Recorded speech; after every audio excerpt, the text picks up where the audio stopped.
5600. We've got Tom Tancredo standing by to talk to us about this hit website that I'm looking at right now, Tom, regarding Marsha Looper. Are you familiar with what we're about to ask you about? I know I just kind of dragged you into the show. Well, first of all, how you doing? It's good to talk to you guys. Doing well. Good. I am somewhat familiar, yes. I know that there is a controversy in the primary, and with which she is involved, over her credentials, I guess, her immigration reform credentials, and I have already, excuse me, I've done a robocall for her and a letter to go out in which I say unequivocally that Marsha Looper is a 100%er in terms of, at least the way I view it, in terms of her support for our position on illegal immigration. And so, Tom, for the listeners who may not know, let me just read a little bit of what's on this hit piece.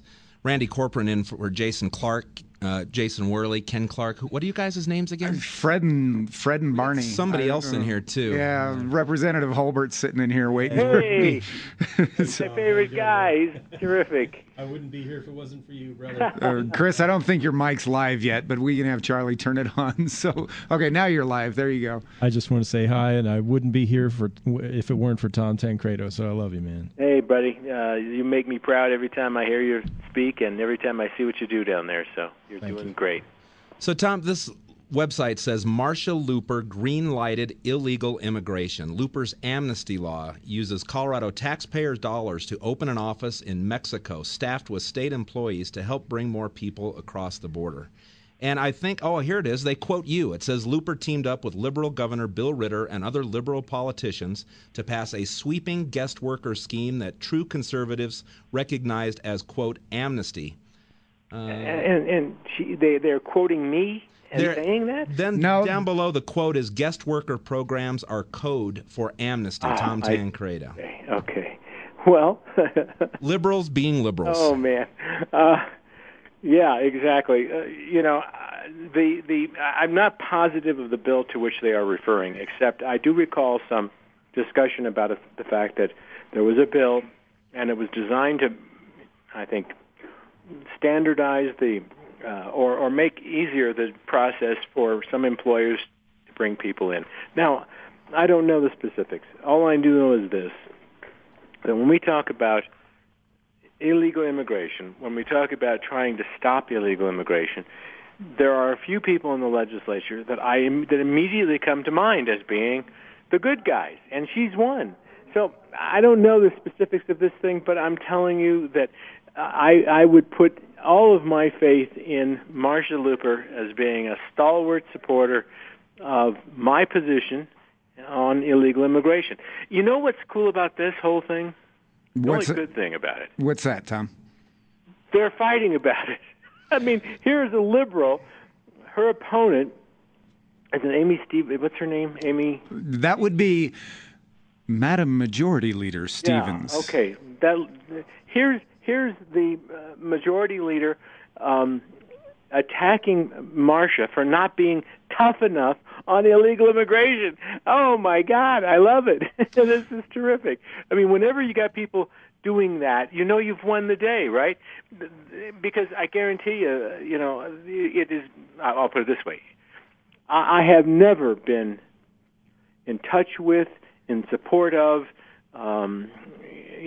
I've never had the Majority Leader ever talk to me about any of these issues, never ask for my advice, never, ever, ever come and say, look, what are the things that we can do in Colorado? I certainly have had that experience with Marsha Looper. So here's someone who has never been there, now pretending to be the guardian of the gate. Well, Tom, I can tell you a little bit about the bill in question. I've had a lot of conversations with those folks on exactly what they're talking about. And basically what the bill was designed to do was to streamline the process for guest workers and worker visas and tighten up people the penalties. For instance, if somebody had a 6-month visa and they stayed 6 months and 1 day, after the 30th day, it was immediately turned over to the immigration officials, and it made the requirements stricter, it made the penalties stiffer, and it made the time frame between when they overstayed that worker visa or whatever the case may be a lot harder. So it tried to shorten the process between when they were overstaying their visas and they were turned over to ICE. So it tried to tighten that up, making it harder for them to overstay their visas. It was, frankly, this whole bill really wasn't an immigration bill to begin with. This was part of an amendment that went on to something else. I see. Well, I'll tell you that I have introduced legislation of a similar nature when I was in Congress, and specifically, it dealt with what are called H-2B visas. And these are people who come into the country for a particular purpose. Usually it's in the area of, most often I should say, it's in the area of landscaping. It's not an agricultural visa, something totally different. But I had met with a number of companies in Colorado who were trying their best to do it the right way. And to apply for these visas, the company had to do it a year in advance to say how many they needed, and pay for them a year in advance. And there were a whole bunch of other restrictions, and of course it made it almost impossible. And so you know what happens when employers, anybody I suppose, when they find it impossible to go the right way, then the wrong way becomes much too alluring, I suppose. So I said, okay, you know what? I appreciate that. I appreciate the fact that you guys have worked very hard to do it the right way. They put an ad in the paper for anybody that would take the job. First of all, an American citizen. You had to go through a process. You have to show that you've done this, and you got to go through a whole bunch of steps. But there is no way that you possibly can tell how many people you need a year in advance, because you don't know what the weather's going to be like in May or March or April. You don't know what the demands will be. So there is just no way to do that, and so you made it impossible for these people to work that way. So I introduced legislation to streamline that, but to do exactly the same thing. I wouldn't mind making it certainly more something that a company could do a lot easier than what we had, but if they violated it, then the penalties were much more severe. So it was very similar. Yeah, and my understanding is that's exactly what this legislation was, and it actually mirrored yours. Yeah, well yeah, and so I thought it was really, really interesting when I took a look at this and saw your name on there, and I went, I wonder if Tom knows that. No, I do know that there has been plenty of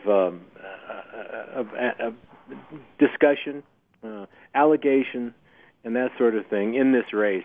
And, so as I say, I have made a robocall for her. I have written a letter for her. I certainly will do whatever else she would ask me to do for her, because the truth of the matter is she is a strong, strong supporter of our efforts to clamp down on illegal immigration. And so the only thing good about it, as I say, is that here you got people claiming, I was always a strong supporter of opposing illegal. Well, of course they weren't, but it must matter in their race, right? It must matter, and so it does, and that's good news. We're talking with former Congressman Tom Tancredo, former gubernatorial candidate, former presidential candidate, and someone who knows a little bit about illegal immigration. Yeah, just a tad. Wasn't I in with you when someone called in and told us who had been hired to run Amy Stevens' campaign? He's a big smear guy, and I think it was you. I can't think of his name. He came from another big campaign. Oh, I know exactly who you're talking about. Where this is coming from, though, where all these hit pieces are coming from, I can't remember that guy's name, Randy. I'll have to check. There's a new organization in town. It's called Colorado Liberty Alliance. Nobody has a clue who these guys are. Nobody knows where they come from. I frankly do know who they are and where they come from. Just can't prove it yet, so I'm not going to talk about it. But this is who's putting this stuff out. I see. Yeah, and it's your basic pack, Tom. I mean, it's a bunch of people that are trying to protect certain votes, protect certain seats of Congress critters that are supposed to be on the right that weren't.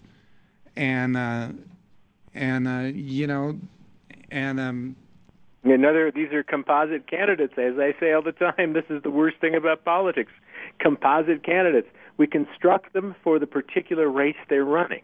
The bits, the parts, the individual pieces, we put them together in order to be presentable in the particular case, in the particular race. But then as soon as that race is over with, you take all the parts away, and either you've got, who they were really, or you construct a whole brand new person. And there is nobody really there down deep. They're just people wanting to be elected. They don't have an agenda.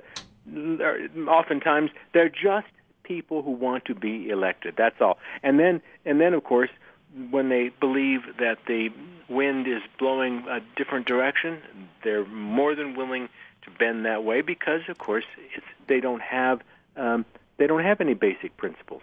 And you see this over and over again. I think that's the biggest problem with Romney, from my point of view, anyway.